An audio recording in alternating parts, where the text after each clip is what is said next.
Hello and welcome back to Middle Aged Moto. I hope all is going well, and before I jump into today's topic, I just wanted to wish anyone that is celebrating or celebrates Thanksgiving coming up this Thursday.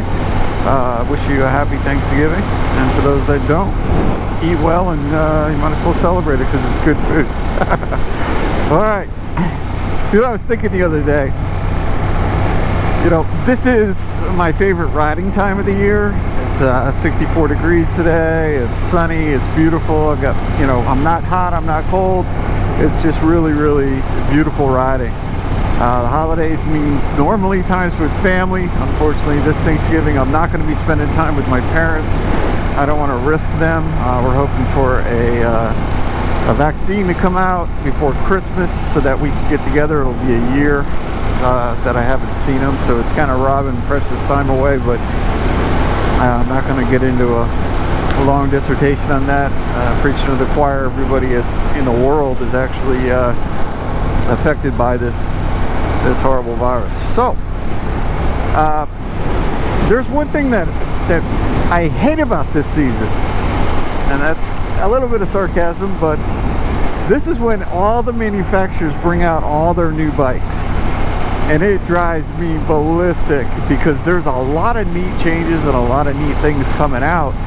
And anyone that's watched any of my videos, I think I've mentioned it numerous times, I'm dying for another bike. And I'm undecided. And all this does is make my decision even harder to make. You know, rumor has it that Honda's bringing a CRF 300 out with an upgraded suspension. So more power, upgraded suspension, a cheaper dual sport. The only reason I didn't want the 250, the CRF 250L, was because I heard it was underpowered and the suspension was a little bit on the weak side. So I'm like, wow. Now they're kind of listening and answering.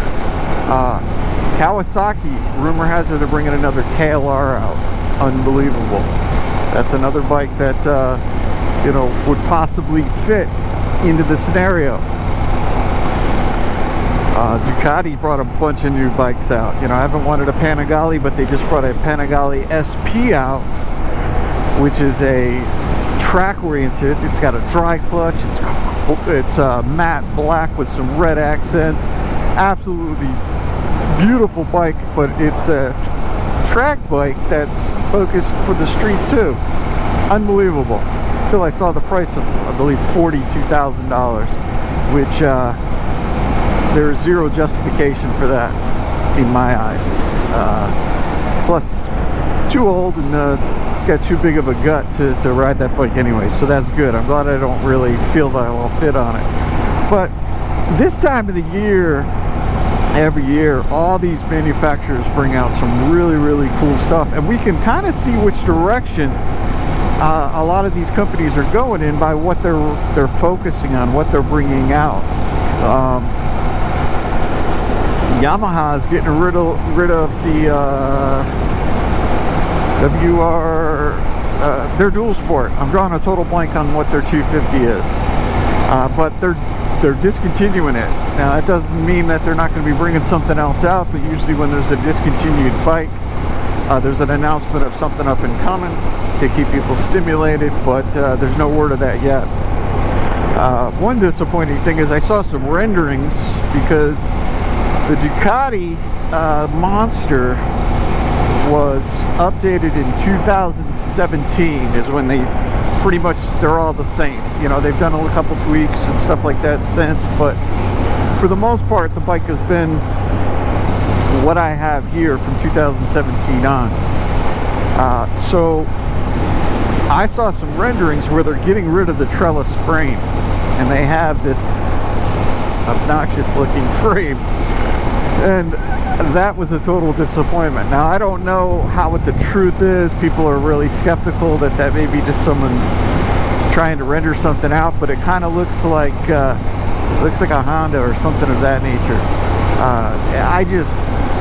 I don't understand. I really just don't understand why. I mean, this is a traditional thing with the Monster, so in my eyes they would be destroying the whole reason to get a Monster. Not that, you know, the frame makes a big difference. It's just the look. You know, that trellis frame, that beefy trellis frame, just in my eyes, just kind of makes the bike.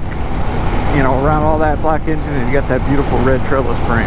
But you know, we'll see what happens down the road. I don't have any intentions on getting rid of my bike unless something major happens to where it just wears me out. Obviously, you can see the dash is still blinking.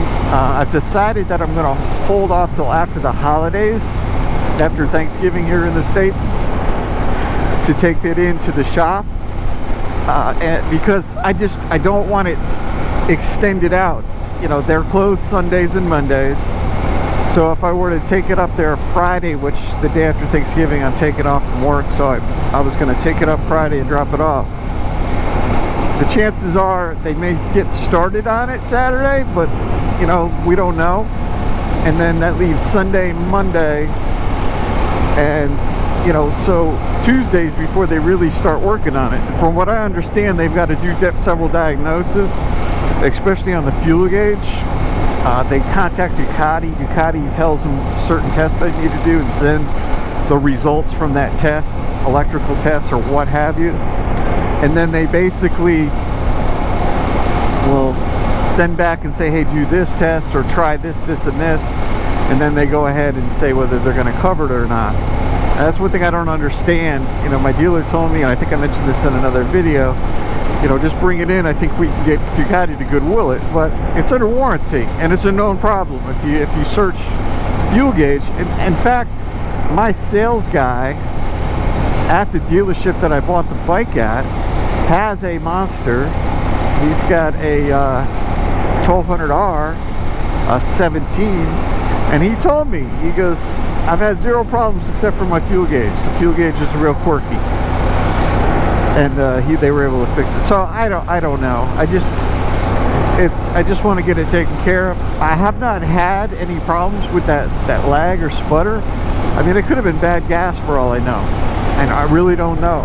I'm gonna have them check it out anyways, and then I'm gonna have them check that rear brake line, which I call as a recall, and get that checked out. I'm sure you guys are sick of hearing about it, but you know, I just want to get everything straightened out. But back to the bikes, I don't know. I'm all over the map.